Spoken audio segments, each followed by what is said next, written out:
1h05, a gente está de volta com o Jornal Regional para falar de uma cirurgia plástica que tem ganhado cada vez mais espaço, muitas mais pessoas interessadas, homens e mulheres, inclusive. Dr. Dimitri Cardoso de Matos vai contar para a gente sobre abdominoplastia. Doutor, boa tarde, tudo bem? Olá, boa tarde, Cleo, tudo bem? Tudo certo. Muitas pessoas preocupadas com a aparência, começou o ano, na lista de ano novo sempre tem algo relacionado ao físico e agora com carnaval principalmente. A abdominoplastia, doutora, ela é uma prática já muito usual na cirurgia plástica. Ela alia vários procedimentos em uma só cirurgia? Sim, normalmente ela é associada com outros procedimentos, né? Porque a flacidez abdominal não é desacompanhada de outros problemas, né? Então, a plástica abdominal, a gente aproxima a musculatura do abdômen, né? Coisa que essa flacidez da musculatura acontece por gestações ou pelo aumento de peso, né? Então, quando a pessoa volta ao peso normal, né, ou busca voltar ao peso normal, a academia e a dieta vão chegar em um certo ponto que dali para frente só a plástica, né? Então, você, para aproximar a musculatura abdominal, para retirar aquele excesso de pele, é só feito através da plástica abdominal, né? E essa plástica abdominal pode ser desde a mini abdominoplastia, que é uma cicatriz menor, um pouco mais longa que uma cesariana, e ela pode se estender dependendo da flacidez. Quanto mais pele a gente consegue puxar, mais longa fica a cicatriz nessa distância, né? Nessa distância que fica na linha do biquíni, né? Ou da roupa íntima nos homens. É, né? bem embaixo que Bem fica embaixo, essa cicatriz, né? geralmente 7 centímetros acima da fúrcula vaginal, né? Então ele fica num 7 a 8 centímetros, dependendo de cada caso, é claro. Ou se a pessoa tem uma cicatriz prévia, né? A mulher tiver uma cicatriz, a gente remove aquela cicatriz da cesariana e remove a cicatriz muitas vezes de outras cirurgias, como de hernia inguinal ou de uma videocirurgia ou uma apendicectomia, né? Então nós acabamos pela retirada de pele daquela elipse da região, até temos uma imagem que fala sobre isso, a gente acaba removendo essas outras cicatrizes e dando uma cicatriz menor e mais baixa, né? Então a gente traz essa cicatriz lá para baixo. Muitas vezes tem retração na cesariana ou retração na cirurgia da apendicite, então a gente acaba removendo aquela cicatriz para que ela fique plana e mais bonita e mais bem escondida. Como é que funciona com relação à demanda que acontece, a busca que a mulher é diferente do homem? A mulher geralmente procura pós-parto ou quando ela emagreceu muitos quilos. O homem é geralmente quando ele fez uma boa reeducação alimentar, eliminou mais de 20, 30 quilos e aí sobrou pele? Sim, hoje com os programas de televisão que falamos sobre isso, revista e o pessoal nas redes sociais, YouTube, hoje tem assistido muitos nossos vídeos, né? E as pessoas perguntam quando que eu vou fazer minha plástica abdominal, né? Na verdade, quando você conseguiu alcançar aquele peso certo, o peso correto para você, até para diminuir o risco e a gente vê o que realmente precisa ser feito. Então, a gente remove o excesso de pele, muitas vezes faz uma lipoaspiração nas costas, nas laterais e na frente, mas o momento correto é quando a mulher, depois do seu último filho, em torno de uns 2 anos após a última gravidez, né? Ou nos homens quando estabilizou o peso. O pessoal que faz redução do estômago também é em torno de 1 a 2 anos após a redução do estômago.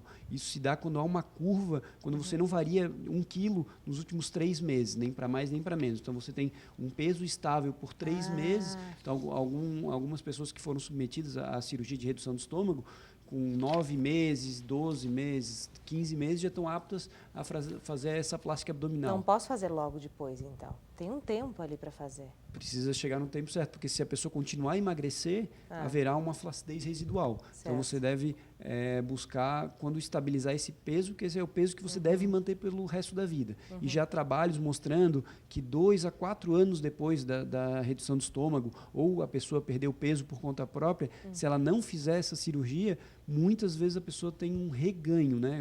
Regain, né? Não tem esse nome em português. Seria você volta a ganhar o peso pela falta de estímulo, né? Porque fica feio ter uma flacidez grande na parede abdominal.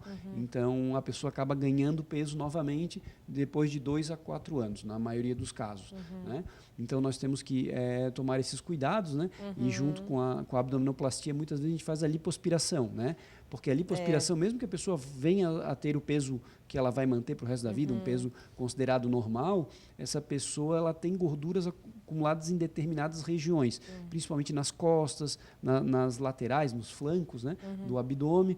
Então, a gente remove essa gordura e muitas das vezes a gente pode utilizar para aumentar outras regiões, mais comum a região do glúteo, né? Então a mulher quer ficar mais acinturada, então a gente remove essa gordura das costas e das laterais e acaba enxertando essa gordura na região do glúteo e acaba tapando alguns furinhos e aumentando o glúteo de uma forma geral. Mas isso a paciente não vai saber indo ao consultório. Essas são indicações que o próprio cirurgião plástico vai dar, de fazer a lipoaspiração, de colocar aqui, de remanejar, diríamos assim, essa gordura que é corporal mesmo e que o corpo também não vai, ele não vai rejeitar essa gordura, né, doutor? Sim, não há rejeição, porque a rejeição só acontece se fosse de outro organismo, né? Ou se fosse um material que não do corpo da própria pessoa. Então, não há rejeição. Na verdade, a gente tem que ter um cuidado muito grande, que é quando a gente retira a gordura, não sai só gordura, sai óleo, sai sangue, né? Então, a gente tem que retirar o que não é célula de gordura. Então, a gente remove, purifica essa gordura. Tem alguns meios para se conseguir isso, né? Antigamente se fazia decantação, né? Esperava descer, ou se fazia centrifugação, né? Hoje em dia nós temos o Purigraft, que é um filtro, né? Que ele fica num saquinho de soro, a gente coloca ele através de uma mangueira, ele sai do outro lado, a gordura bem amarelinha, então você tem uma precisão muito maior, né? Então, antigamente se colocava, absorvia, eles falavam, né, que absorvia 50%, 40%, e hoje a gente tem um índice de pega de mais de 90%, né? Então, esses novos instrumentais, esses novos materiais estão nos dando uma maior precisão, principalmente quando a gente vai enxertar essa gordura em outras regiões mais visíveis, como no caso da face. Então, para você ter essa gordura, né, bem distribuída e de maneira bem uniforme, é interessante você ter esses purificadores mais precisos, né? Sim, com certeza. E essa indicação, então, ela vem na própria primeira consulta, dá de falar para a paciente ou para o paciente que essa lipoaspiração pode ser feita, né? Na consulta eu gosto de falar bem o que pode ser feito, como é que são as cicatrizes, eu desenho no corpo da pessoa, explico qual é a pele que vai sair, quais são as estrias que vão sair, quais que eventualmente não poderão sair, né? Não tem como retirar tudo nem sempre na cirurgia, quais determinadas regiões que a gente pode lipoaspirar e se há ou não a possibilidade de enxertar a gordura, né? Fazer essa lipoescultura, né? Tirar de uma região, colocar em outra, ou se às vezes é só remover, dependendo do caso. Então, eu gosto de pesar bem qual é a intenção da pessoa, né? Eu gosto de escutar bem o que incomoda para depois eu falar realmente o que precisa ser feito, o que pode ser feito e o que não será corrigido com a plástica. Porque assim, a pessoa vai lá com a ideia, às vezes até com uma imagem, né? Eu não sei se é muito comum hoje em dia, se as pessoas sonham demais assim, sonham longe, sonham alto. Não, quero ser igual a fulana. Eu acho que havendo uma boa conversa na consulta médica, eu acho que dá para mostrar qual é o cenário, né? O que é possível chegar com a cirurgia. Mas, na maioria das vezes, as pessoas até se surpreendem positivamente com a cirurgia, questão de retorno às atividades. Geralmente, 15 a 21 dias, a pessoa já está apta para voltar ao dia a dia, né? Isso se ela associar a lipo também, ou quando ela tem a lipo também? A lipoaspiração, a recuperação é super rápida, é 4 a 5 dias, né? Porque só são apenas furos, né? Então, não tem como abrir ponto, não tem como infeccionar. É algo que a recuperação se dá de uma maneira muito rápida. O desconfortável mesmo é o uso da malha, né? Que esse uso da malha tem que ser por 45 dias, a malha pós-operatória, né? Essa é a única restrição. Mas quem trabalha mais sentado, em ambiente climatizado, isso aí a pessoa tem uma recuperação muito breve e um retorno muito breve às suas atividades. Tem uma outra coisa também que o doutor estava comentando sobre pormenores, assim, que podem vir a distanciar você dessa cirurgia ou não, que é referente ao peso, que você tem que estar ok, e assim, de uma maneira permanente por determinados meses, para não ter essa flutuação, esse efeito sanfona. E eu acho que também muito a idade, né, doutor Dimitri? Não fazer essa cirurgia com 18 anos, por exemplo.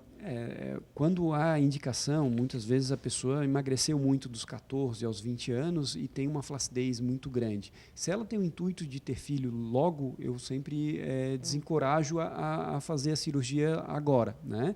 Mas quando a pessoa já não tem um intuito tão breve, a gente pode, ao invés de dar os pontos na parede abdominal com fios inabsorvíveis, nós damos com fios absorvíveis. Então, a mulher pode engravidar depois, claro que ela vai ter uma perda parcial do resultado, mas com certeza não vai tornar igual como era antes, né? Mas em alguns casos, que são exceção, pode ser feito numa idade mais precoce.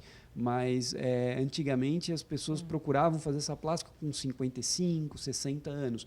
O ideal é buscar 2 anos depois do último parto. Então as pessoas estão vindo cada vez mais cedo, cada vez mais determinadas a não ter mais filhos e já fazer a sua plástica abdominal. Isso é ótimo, porque a recuperação é melhor, o resultado é melhor, né? E você já passou da melhor fase. Aí quando chegar nos 50, 55 anos, vai pensar em fazer outras plásticas, né? Como a plástica da pálpebra, plástica do lifting facial, né? Elevação do terço superior. Então, nessa outra faixa etária, você terá outras cirurgias que provavelmente incomodará mais do que a plástica abdominal. Ou seja, melhorar sempre dá, né? Sempre, na maioria dos casos, sim, né? Principalmente se a pessoa se cuida, se mantém a dieta e o exercício em dia. Essa questão de manutenção de peso é interessante também falar sobre quanto que a pessoa pode ter de intervalo ali, mulheres principalmente que têm ali período pré-menstrual ou podem vir a engravidar e tem uma margem saudável e que não comprometa o resultado no pós. Por exemplo, engravidei, engordei 9 quilos, não vai interferir tanto no resultado dessa abdominoplastia do que se eu tivesse engordado 20 quilos, por exemplo, né? Sim, é verdade, é verdade. Então, claro, há pequenas flutuações, né, que não vai alterar o resultado da cirurgia, mas quando essa flutuação é mais de 10 quilos, realmente... Claro que tem outros fatores, questão de pele da paciente, elasticidade, né, pele muito seca e pele com estrias, então tem algumas questões que mudam, interferem um pouco mais, mas se a pessoa mantém aquele peso por mais ou menos 5 quilos pelo resto da vida, não há uma flacidez posterior, né? Então, a pessoa se cuidar depois, ela acaba tendo esse resultado por longos e longos anos. Aí. Muito bom, por toda uma vida, né? Se conseguir cuidar... Se conseguir cuidar, terá esse resultado pelo resto da vida. Muito bom. Obrigada, doutor, pela sua vinda aqui hoje. Eu que agradeço o convite, muito bom estar aqui novamente e fico sempre à disposição. Muito bem, a gente volta a conversar com toda certeza, viu?